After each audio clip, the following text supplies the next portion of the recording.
The hidden pain. The evening sunlight painted the walls of the Edwards family's home in warm, amber hues.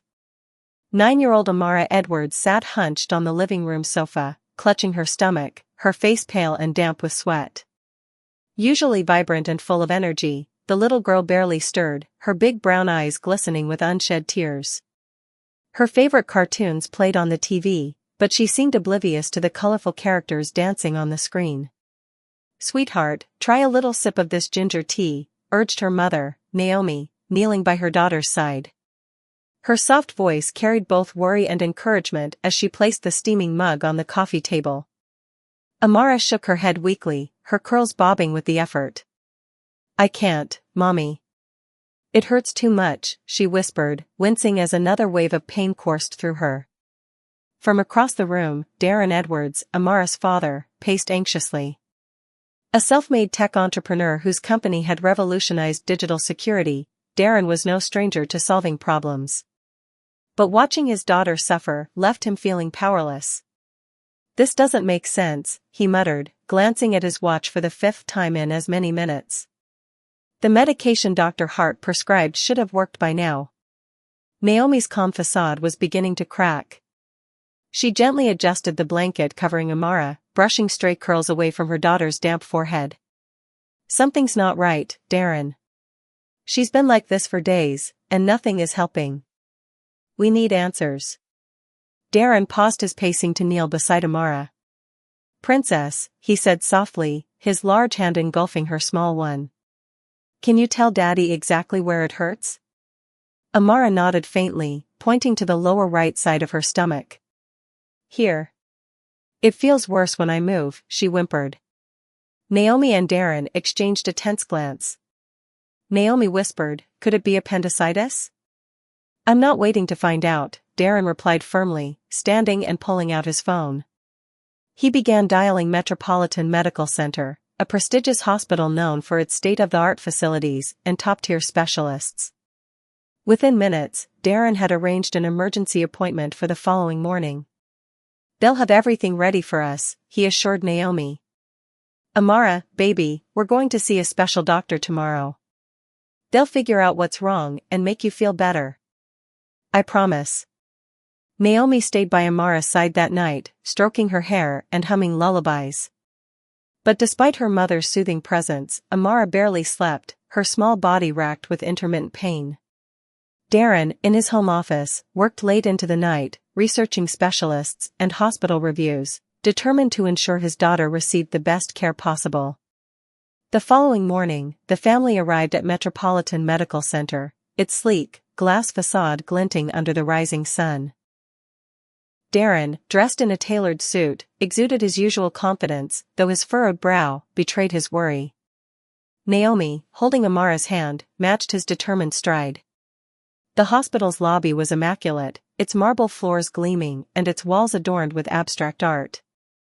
A receptionist greeted them warmly, immediately recognizing Darren's name. "Welcome, Mr. Edwards. Dr. Morgan is expecting you." They were escorted to an exclusive lounge reserved for high-profile patients.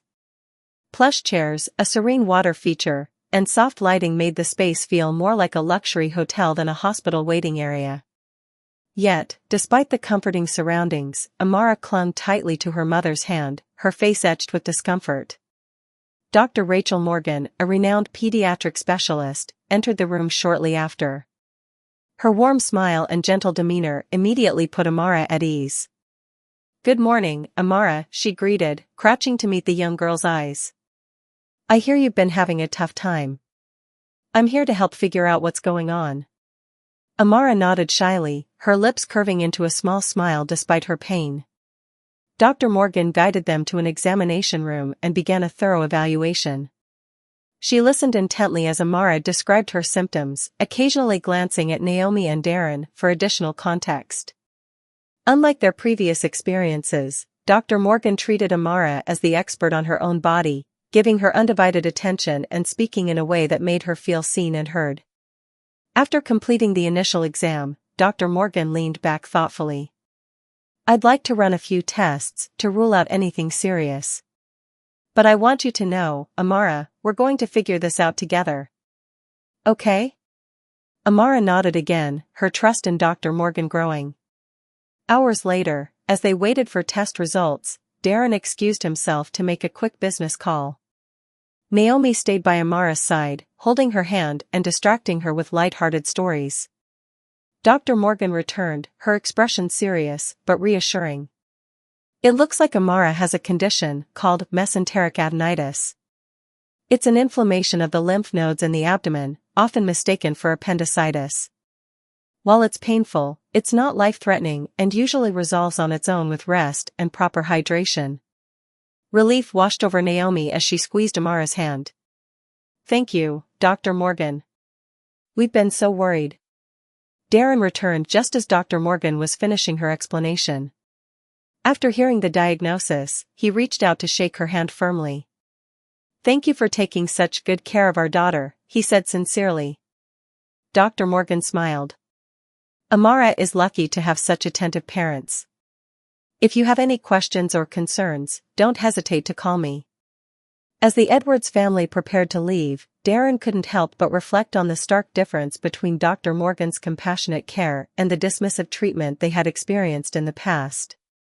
For Amara's sake, they had chosen not to return to Dr. Hart, whose cold demeanor and lack of empathy had added to their stress. But what Darren didn't yet know was that his encounter with Dr. Hart was far from over. The events of the next few days would reveal just how deep the roots of prejudice could go, and how far a father would go to protect his child. The weight of responsibility. Jason's footsteps echoed as he paced in his office, a luxurious space at the top of the skyscraper where he ran his billion-dollar investment firm. He had spent hours the previous night replaying Delilah's recounting of her experience with Dr. Gomez. Her tears, her trembling hands, and the betrayal in her voice haunted him. Jason was used to facing challenges head-on, whether negotiating billion-dollar deals or handling crises, but this was different. This was personal. Maya walked in carrying 2 steaming mugs of coffee, setting one down on Jason's desk. She looked at her husband with an expression he recognized, calm, determined, and ready to act. They had been partners in everything for the past 15 years, and today would be no different. Did you call the hospital's board yet? Maya asked, taking a seat across from him. Jason nodded. I left a message with their executive director and requested an urgent meeting. If they don't take this seriously, I have other ways of ensuring they listen. Maya raised an eyebrow. What are you thinking?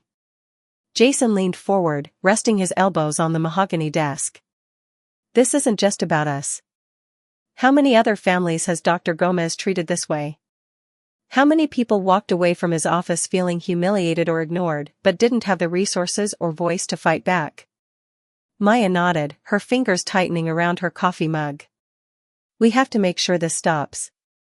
Not just for Delilah, but for everyone else he might mistreat. Jason's phone buzzed on his desk. He picked it up and saw the name of Sarah Cooper, the hospital's executive director, flashing on the screen. Without hesitation, he answered. Mr. Brown, this is Sarah Cooper, came a composed voice on the other end. I received your message, and I'd like to discuss your concerns. Can you come to my office this afternoon? Jason exchanged a glance with Maya, who nodded encouragingly. We'll be there, he replied firmly.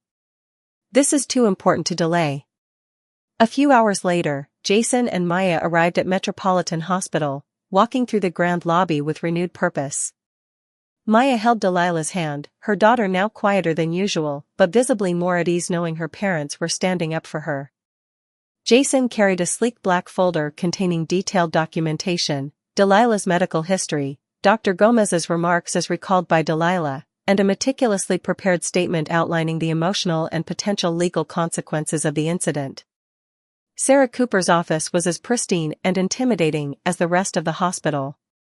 Floor-to-ceiling windows framed the bustling cityscape, and sleek furniture added an air of authority. Sarah, a composed woman in her 50s with sharp gray eyes and an aura of efficiency, rose to greet them. Mr. and Mrs. Brown, thank you for coming, she said, gesturing toward the chairs in front of her desk.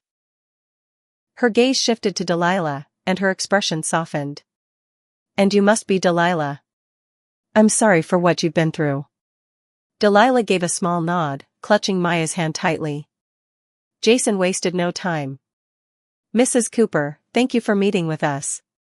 I'll be blunt, we're here because my daughter was treated with disrespect, and her pain was dismissed. Dr. Gomez's behavior was not only unprofessional, but discriminatory. This isn't just about Delilah. It's about ensuring no one else endures what she did. Sarah listened intently, her expression unreadable as Jason recounted the incident. When he finished, she leaned back in her chair, her hands clasped in front of her. Mr. Brown, I want to assure you that we take these matters very seriously. Dr. Gomez is one of our most experienced physicians, but that does not excuse any form of bias or unprofessional conduct. I will launch a full investigation into this incident. Jason's jaw tightened. An investigation is a good start, but it's not enough. My daughter left this hospital feeling belittled and hurt. You have a systemic issue on your hands, and it starts with the culture that allows someone like Dr. Gomez to operate unchecked. Sarah's eyes narrowed slightly, though she maintained her composure. What are you suggesting, Mr. Brown? Jason opened the black folder and slid a document across the desk. This is a formal complaint outlining not only our experience, but also data from publicly available patient reviews and malpractice filings connected to Dr. Gomez. I've also included a proposal for mandatory cultural sensitivity training for all hospital staff, as well as a system for anonymous patient feedback to ensure concerns are addressed promptly. Sarah scanned the document, her brow furrowing as she read. Maya spoke up, her voice calm but firm. This isn't just about punishing one doctor. It's about creating an environment where every patient feels safe and respected, regardless of their background. This hospital has a reputation to uphold, and right now, it's failing families like ours. Delilah shifted in her chair, her voice small but steady. I just want doctors to listen, and care. The simplicity of Delilah's words seemed to strike a chord. Sarah looked up from the document, her expression softening. Delilah, you're absolutely right. Doctors should listen and care. I'm sorry you didn't feel that way here. Jason wasn't finished. Mrs. Cooper, I want you to understand something. I'm not just a concerned father, I'm a businessman with considerable resources and influence. If this hospital doesn't address this issue transparently and effectively, I will make sure the public knows what happened here. And I won't stop until changes are made. Sarah's gaze hardened slightly at the implied threat, but she nodded. I understand your position, Mr. Brown. I will review this complaint thoroughly and take appropriate action. In the meantime, I'd like to offer Delilah a second opinion with one of our pediatric specialists. Dr. Ramirez is compassionate and highly skilled. I believe she'll provide the care your daughter deserves. Jason exchanged a glance with Maya, who nodded. We'll meet with Dr. Ramirez, he said. But this isn't over. We'll be watching to make sure real changes happen. Later that afternoon, Delilah sat in a brightly lit examination room with Dr. Ramirez, a warm and attentive woman who immediately put her at ease. Unlike Dr. Gomez, Dr. Ramirez spoke directly to Delilah, asking gentle questions and listening intently to her answers.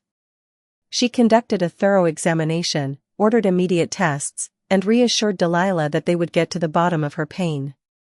As they left the hospital, Delilah looked up at her parents with a small but genuine smile. Dr. Ramirez was nice, she said softly. Jason knelt in front of her, his hands resting on her shoulders. That's how it should always be, princess. No one should ever make you feel small or unimportant. Maya leaned down and kissed Delilah's forehead. We love you so much, sweetie. And we're going to make sure this never happens again, not to you or anyone else.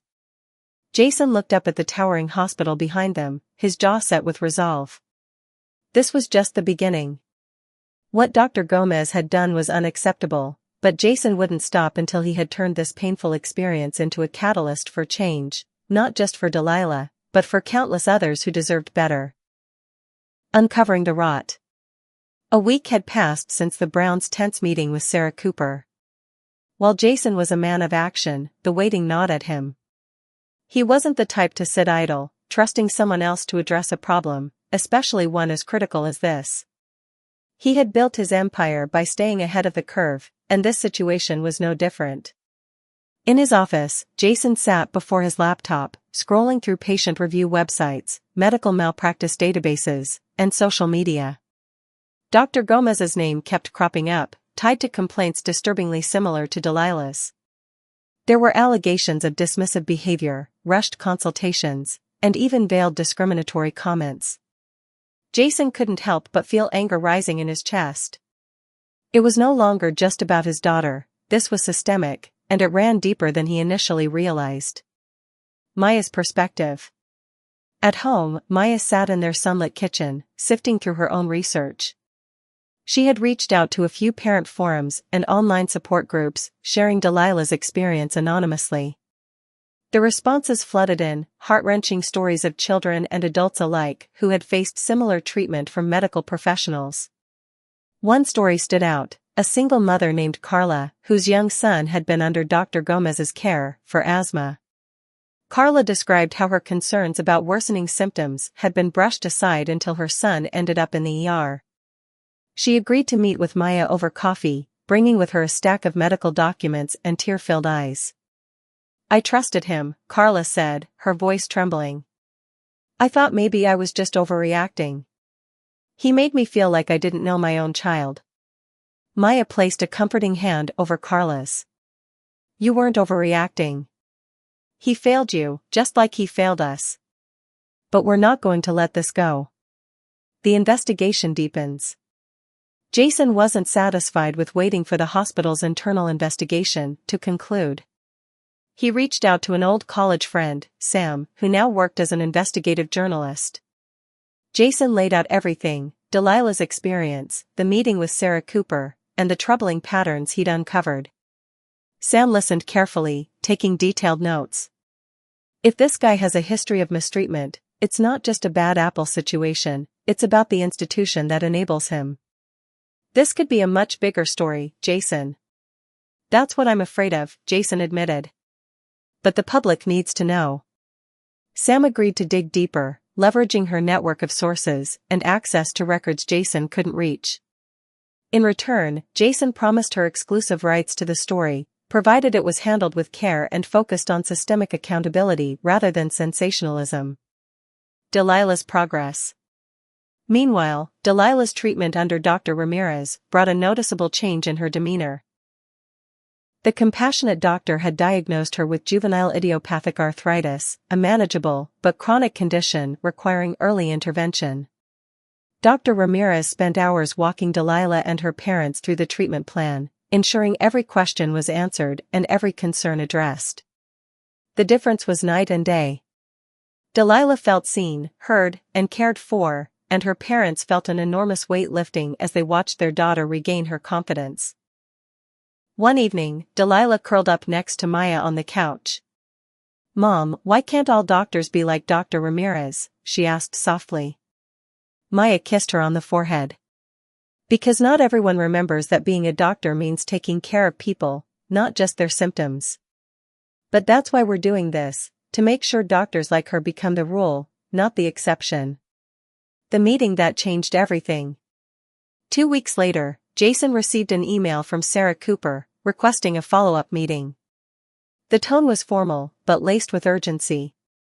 Jason, Maya, and Delilah arrived at the hospital once more, this time with Sam tagging along as an observer. In the conference room, Sarah Cooper sat flanked by 2 senior hospital administrators. Her expression was grave. Jason could tell that whatever she had to say wouldn't be the usual corporate platitudes. "Mr. and Mrs. Brown," Sarah began, "I've completed our investigation into Dr. Gomez's behavior, and I want to thank you for bringing this matter to our attention. What we've uncovered is deeply troubling." She paused, gathering her thoughts. Dr. Gomez has been the subject of numerous patient complaints over the past 5 years. While some were addressed, others were dismissed without thorough investigation. This failure to act falls squarely on the shoulders of hospital leadership, including myself. For that, I apologize. Jason's eyes narrowed. "What are you going to do about it?" Sarah's expression hardened. Effective immediately, Dr. Gomez has been placed on administrative leave pending further disciplinary action. We're also reviewing all past complaints against him to determine whether additional steps, including reporting him to the medical board, are warranted. Maya leaned forward. That's a start. But what about the bigger picture? This isn't just about one doctor, it's about the culture that allowed him to thrive. Sarah nodded. You're absolutely right. We're implementing mandatory training for all staff on cultural sensitivity, patient communication, and bias awareness. We're also overhauling our complaint reporting system to ensure every concern is thoroughly investigated and resolved. Jason didn't let up. And how will you measure the success of these changes? Words are meaningless without accountability. Sarah hesitated before replying. We'll be forming an independent oversight committee, including patient advocates, to monitor our progress and provide regular updates to the public. I'd like to invite you, Mr. and Mrs. Brown, to be part of that committee. A catalyst for change. By the time they left the hospital, Jason and Maya felt a mix of relief and cautious optimism. They had forced the hospital to confront its failings, but there was still work to be done. Outside, Sam was already drafting the outline of her article. You've done something remarkable here, she said to Jason. This could spark changes far beyond this one hospital. Jason glanced at Delilah, who was holding Maya's hand and laughing about something. It's not just about us, he said.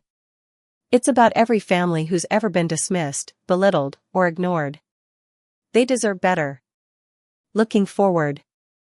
The months that followed were a whirlwind of advocacy, media attention, and systemic reform. Jason and Maya became outspoken champions for patient rights, using their platform and resources to push for change at a national level. Delilah, meanwhile, blossomed under Dr. Ramirez's care. She joined a support group for kids with similar conditions, finding strength in their shared experiences. Her journey wasn't easy, but she faced it with the same resilience her parents had shown throughout their fight. In the end, the Browns turned their pain into power, proving that even the darkest moments can become a catalyst for hope and transformation. Building a legacy of change. Months after the hospital's shakeup, the Brown family's life had settled into a new rhythm. Delilah's treatment was progressing well under Dr. Ramirez, and she had even returned to her dance classes, albeit with some modifications to protect her joints. Yet, Jason and Maya knew their fight wasn't over. The changes at their local hospital were only the beginning. The couple had stumbled upon a mission far greater than they ever anticipated, to overhaul a healthcare system riddled with inequities and blind spots. As they sat together one evening, Maya looked at Jason and said, "We need to make sure what happened to Delilah, and to families like Carla's, never happens again." Jason nodded. Agreed. But we can't do this alone. We need allies, resources, and a real plan. The birth of the foundation. The idea took shape quickly. Using their connections and Jason's business acumen, the Browns established the Delilah Foundation, named after their daughter. Its mission, to advocate for equity in healthcare and empower patients to demand accountability from providers and institutions. The foundation had 3 pillars. Advocacy and education, hosting workshops, webinars, and seminars to teach families how to navigate the healthcare system, recognize bias, and assert their rights. Policy reform, lobbying for stricter oversight of medical professionals and improved patient grievance processes at state and federal levels. Support services, providing financial aid, legal assistance, and emotional support to families facing similar battles. Launching the foundation was no small feat. Jason used his corporate connections to secure funding, while Maya tapped into her background in psychology to design programs for affected families. Delilah, though young, played her part too. She became the face of the foundation, her story inspiring countless others to speak up and demand better treatment. Rising resistance. The foundation's rapid growth drew both praise and criticism. Many families reached out, sharing stories of neglect and injustice that mirrored the Browns' experience. Yet, not everyone was supportive. Some medical professionals felt attacked, accusing the foundation of painting all doctors with the same broad brush. Others worried that increased scrutiny would lead to defensive medicine, where doctors overprescribe or overdose to avoid potential lawsuits. One particularly heated confrontation occurred during a live debate on national television. Jason faced off against Dr. Leonard Grant, a senior figure in the medical community who argued that the Browns were blowing isolated incidents out of proportion. "Mr. Brown," Dr. Grant said with a smirk, "while I sympathize with your daughter's plight, don't you think you're demonizing an entire profession based on the actions of a few bad actors?" Jason's reply was calm but firm. "This isn't about demonizing anyone. It's about accountability. If airlines can guarantee passenger safety by rigorously investigating every near miss, why can't we hold doctors and hospitals to the same standard? Lives are at stake." The audience erupted in applause, and Jason knew they had struck a chord. Maya's outreach. While Jason handled the public-facing battles, Maya focused on grassroots efforts. She traveled to community centers, schools, and churches, speaking directly to parents and caregivers. At one event, she met a grandmother named Esme, who had been raising her granddaughter after losing her daughter to complications from a misdiagnosed condition. Esme's voice trembled as she shared her story. "The doctors said she was fine. Just stress," they said. "But I knew something wasn't right. By the time they figured it out, it was too late." Maya hugged her tightly. "You're not alone, Esme. And we're going to make sure no one else has to go through this." These interactions fueled Maya's resolve. She worked tirelessly to build a network of patient advocates, training them to become the voices of change in their own communities. Delilah's role. Delilah, now a year into her treatment, had grown into a confident and articulate young girl. She began speaking at events for the foundation, sharing her story with other children who felt powerless in the face of medical challenges. At one such event, she met a boy named Marcus, who had been diagnosed with sickle cell anemia. He was shy and withdrawn, his confidence shattered by years of dismissive treatment. Delilah took his hand and said, "It's okay to be scared. I was too. But we're stronger than we think." Marcus smiled for the first time in weeks. From that day on, the two became pen pals, encouraging each other through their journeys. The tipping point. The Browns' efforts reached a critical milestone when Sam, the investigative journalist, published a groundbreaking exposé on systemic bias in healthcare. The article drew heavily from cases brought to light by the Delilah Foundation, exposing a pattern of negligence and discrimination across multiple institutions. The piece went viral, sparking a national conversation. Lawmakers began calling for hearings, and hospitals scrambled to review their practices. Jason and Maya were invited to testify before Congress, their story serving as a powerful reminder of the human cost of a broken system. In their testimony, Maya said, "We're not here because we're angry. We're here because we believe in the power of change. Our daughter deserved better. Every patient deserves better. And we won't stop until that's a reality." A movement takes root. Over the next few years, the Delilah Foundation became a national force. They successfully lobbied for the passage of the Patient Equity and Accountability Act, which mandated stricter oversight of medical professionals, increased funding for implicit bias training, and established independent patient advocacy offices in hospitals nationwide. Delilah herself continued to inspire others, becoming a youth ambassador for the foundation. By the time she turned 16, she had written a book about her experience, titled Louder Than a Whisper, My Fight for a Voice in Healthcare. Looking ahead. One quiet evening, the family sat together on their porch, looking out at the sunset. Jason turned to Maya and said, "Can you believe how far we've come?" Maya smiled. "It's still surreal. But there's so much more to do."